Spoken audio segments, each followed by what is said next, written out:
Premium Rejuvenating Set by Beauty Vault.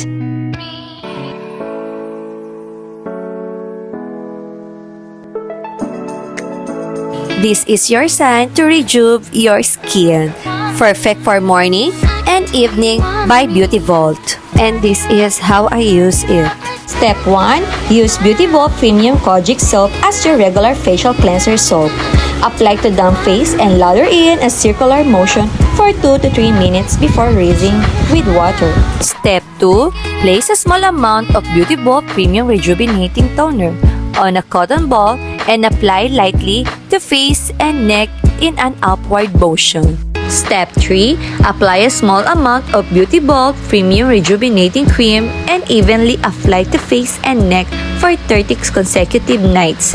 Resume application after 30 days of rest. And this is the simple application of Premium Rejuvenating Set.